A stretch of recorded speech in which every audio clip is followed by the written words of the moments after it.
పూడూరు మండల కేంద్రంలోని కస్తూర్బా గాంధీ బాలికల పాఠశాలలో 3,25,00,000 వ్యయంతో నిర్మించిన నూతన భవనాన్ని Parigi MLA TPCC training committee chairman doctor T Rammohan Reddy స్థానిక నాయకులు ప్రజాప్రతినిధులతో కలిసి ప్రారంభించారు. ఈ సందర్భంగా ఎమ్మెల్యే టి రామ్మోహన్ రెడ్డి మాట్లాడుతూ కాంగ్రెస్ ప్రభుత్వం అధికారంలోకి వచ్చిన తర్వాత ముఖ్యమంత్రి రేవంత్ రెడ్డి నాయకత్వంలో విద్యాశాఖలో అనేక సంస్కరణలు చేపట్టిందన్నారు. విద్యార్థులకు నాణ్యమైన విద్యతో పాటు మెరుగైన మౌలిక సదుపాయాలు, ఆధునిక వసతులు కల్పిస్తూ వారి సమగ్ర అభివృద్ధికి ప్రభుత్వం కట్టుబడి పనిచేస్తోందన్నారు. అదేవిధంగా పరిగిలో 200 కోట్ల వ్యయంతో ప్రతిష్టాత్మకంగా young India integrated residential school నిర్మాణం జరుగుతోందన్నారు. భవిష్యత్ తరాలకు నాణ్యమైన విద్యతో పాటు ఆధునిక వసతులు కల్పించడమే రాష్ట్ర ప్రభుత్వ లక్ష్యమని పేర్కొన్నారు. అన్ని సామాజిక వర్గాలకు చెందిన విద్యార్థులకు ఒకే చోట నాణ్యమైన విద్య అందిస్తామన్నారు. పూడూరు మండల కేంద్రంలో కస్తూర్బా గాంధీ పాఠశాల కేజీబీ పాఠశాలని కొత్త భవనాన్ని 3,25,00,000 రూపాయలతో బిల్డింగ్ కూడా కన్స్ట్రక్షన్ కంప్లీట్ చేసుకొని ఈరోజు మన ప్రిన్సిపాల్ గారికి మరియు టీచర్స్కి అందరూ కూడా ఈ బిల్డింగ్ని హ్యాండ్ ఓవర్ చేసుకున్న సందర్భం లోపల చాలా సంతోషంగా ఉంది. ఈరోజు మన పూడూరు మండలానికి టీఎస్సీఎస్ చైర్మన్గా రఘునాథ్ రెడ్డి గారు, అదేవిధంగా సురేందర్ భద్రాజు గారు వైస్ చైర్మన్గా, డైరెక్టర్స్గా అందరూ కూడా ఈరోజు ఈ కార్యక్రమంలో పాల్గొంటున్నటువంటి సర్పంచులు, సీనియర్ నాయకులు, అదేవిధంగా ఈ మధ్య కాలంలోనే మైనార్టీ జిల్లా అధ్యక్షుడిగా బాధ్యతలు స్వీకరించిన అమీర్ గారు అంటే మీకు అందరూ సుపరిచితులు, మన షకీల్ భాయ్ గారి కుమారుడు. ఇంకా ఈ కార్యక్రమంలో పాల్గొన్నటువంటి విద్యార్థులకు శుభాకాంక్షలు తెలియజేస్తూ చాలా సంతోషంగా ఉంది. ఈరోజు పూడూరు మండలంలో మండల కేంద్రంలో ఈరోజు జరుగుతున్నటువంటి అభివృద్ధి చాలా ముఖ్యమైనటువంటి అభివృద్ధి. మీరందరూ కూడా ప్రత్యేకంగా గమనించాలని చెప్పి కోరుతున్నాను. దాంట్లో 3,20,00,000 పెట్టి మనం ఈ పాఠశాల ప్రాంగణాన్ని చక్కగా పూర్తి చేసుకున్నాం. కాంగ్రెస్ ప్రభుత్వం వచ్చిన తర్వాత రేవంత్ రెడ్డి గారు ముఖ్యమంత్రిగా, విద్యాశాఖ మంత్రిగా కూడా ఉండి ఈ యొక్క పాఠశాలల అభివృద్ధి గురించి, విద్యార్థినుల అభివృద్ధి గురించి, ముఖ్యంగా ఇక్కడ చదివే విద్యార్థినులు గతంలో ఎట్లా ఉండే డ్రాప్అవుట్ స్టూడెంట్స్, గర్ల్ డ్రాప్అవుట్ స్టూడెంట్స్కి కస్తూర్బా గాంధీ విద్యా పాఠశాలలని ఏర్పాటు చేసినాం. కానీ రాను ఏమైందంటే ఈ యొక్క పాఠశాలల స్టాండర్డ్ పెరిగిపోయి ఇప్పుడే నాకు ప్రిన్సిపల్ గారు చెప్తున్నారు, ఇప్పుడు జనరల్గా కూడా డ్రాప్అవుటే కాదు సార్, మెరిట్ స్టూడెంట్స్ కూడా మా దగ్గర జాయిన్ అవుతున్నారు అని చెప్పి కూడా చెప్పడం చాలా సంతోషంగా ఉంది.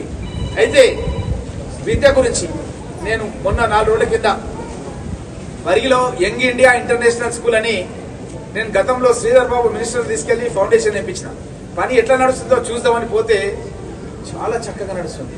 Schedule caste students, schedule tribe students, backward classes students, అదేవిధంగా మైనార్టీ స్టూడెంట్స్, వీళ్ళందరికీ కూడా 200 కోట్ల రూపాయలతో మీరు ఒకసారి ఊహించండి, మనం ఇక్కడ 3,25,00,000 రూపాయలు పెడితేనే ఇంత పెద్ద బిల్డింగ్ వచ్చింది. ఆ డ్రాయింగ్స్ అన్ని కూడా చూసి ఆ కాంట్రాక్టర్ని అడిగినా ఎన్ని లక్షల స్క్వేర్ ఫీట్లు కడతారు మీరు ఇక్కడ అంటే 5 లక్షల స్క్వేర్ ఫీట్ల బిల్డింగ్ కడుతున్నాం అని చెప్పాడు. 5 లక్షలు. అక్కడ వాళ్ళ ఆఫీసే ఎంత పెద్దగా ఉందంటే చాలా పెద్ద ఆఫీస్ కట్టుకున్నారు వాళ్ళు పనిచేయడానికి. ఆ ఆఫీస్ పెట్టుకొని వాళ్ళు వందలాది మంది వాళ్ళు లేబర్ని పెట్టుకొని పని రాత్రి వాళ్ళు వర్క్ చేయడం జరుగుతుంది. అక్కడ sports complex, football court, cricket court, అన్ని స్టేడియంస్ కూడా ఏర్పాటు చేసి మంచి ల్యాబ్స్ కూడా పెట్టి మంచి టీచర్స్ పెట్టి young India international residential school hostels సహా పరిగి విద్యారణ్యపురి లోపల ఏర్పాటు చేయడం జరిగింది. ఈ విధంగా విద్యను ముందు కొనసాగిస్తూ మన నస్కల్ దగ్గర కూడా ఒక మంచి అడ్వాన్స్ ట్రైనింగ్ సెంటర్, ఎందుకంటే మనం ఐటీఐ అంటుంటే ఐటీఐ చేంజ్ చేసేసినప్పుడు 45 కోట్లు పెట్టి పరిశ్రమలు ఏర్పాటు చేసి మన నియోజకవర్గంలో 5-6 గ్రామాల్లో ఇండస్ట్రియల్ ఎస్టేట్, మనం రాకంచర్ల ఎట్లుందో అట్లాంటి ఇండస్ట్రియల్ ఎస్టేట్ పెడుతున్నాం. కానీ రాకంచర్ల లాగా టఫ్ పని ఉండదు. ఎందుకంటే రాకంచర్ల నేను పోయి చూసినాం మొన్న, మొత్తం స్టీల్ ఫ్యాక్టరీలు, లేకపోతే అది కష్టమైన పని ఉన్నది. అది మనోళ్ళు పని చేయాలంటే కూడా కష్టం ఉన్నది. నేను చూసి కూడా అడిగితే అందరూ ఏమంటారు అంటే మాది బీహార్, మాది యూపీ ఇట్లా అంటారు. అక్కడ మనోళ్ళు చాలా తక్కువ ఉన్నారు అక్కడ పనిచేస్తారు. కానీ ఇక్కడ వచ్చే పరిశ్రమలలో మాత్రం అసెంబ్లింగ్ యూనిట్స్ ఇవి విదేశాల నుంచి అక్కడక్కడ ప్రొడక్షన్ అయ్యి మన దగ్గర వచ్చి అసెంబ్లింగ్ అయితే అది ఈజీ పని, ఎవరైనా చేయొచ్చు, మహిళలు కూడా చేయొచ్చు అనమాట. కొంతమంది పాటలు వినుకుంటా, మా ఫోన్లు వినుకుంటా ఇయర్ పాడ్స్ అని పెట్టుకుంటారు, మీకు తెలిసి ఉండొచ్చు తెలుసా. ఇది ఉంటే నా దగ్గర ఉన్నది ఒకటి తీసుకోండి, ఆ వాడి దగ్గర ఉన్నది, ఇది చెవులో పెట్టుకుంటే కదా ఇది అసెంబ్లింగ్ చేయాలంటే ఎవరైనా చేయొచ్చు. ఇది పార్ట్స్ ఉంటాయి కదా, దీనిలో 5-6 పార్ట్స్ ఉంటాయి. దీన్ని ఎవరైనా ఫిట్ చేయొచ్చు, మహిళలు కూడా ఫిట్ చేయొచ్చు, ఎవరైనా లేదు. అదే మనం రఘునాథ్ రెడ్డి లాంటి వాళ్ళకి ఇస్తే మనకు ఇది కొడుతున్నాం అంతేనా కదా. కాబట్టి ఇది నాజుక్ పనులు కూడా వేసేటి చాలా ప్రోడక్ట్స్ వస్తున్నాయి. ఇవన్నీ ఎక్కడెక్కడ నుంచో అసెంబ్లింగ్ అయ్యి ఇక్కడ వస్తాయి. ఖాళీ మనం దాన్ని ఫైనల్ చేసేసి ప్యాక్ చేసి అది ఎక్కడెక్కడికో మనం పంపిస్తే అది మార్కెటింగ్ అయిపోతుంది. అట్లాంటి పనులు వచ్చేవి తీసుకొస్తున్నా. ఎందుకంటే మన దగ్గర నేను ఏ గ్రామానికి పోయినా సరే మహిళా తల్లులు అడుగుతున్నారు. ఏమడుగుతున్నారు అంటే మా పిల్లలు పీజీ చదువుకున్నారు సార్, వాళ్ళకు ఉద్యోగాలు లేవు సార్ అని చెప్పారు.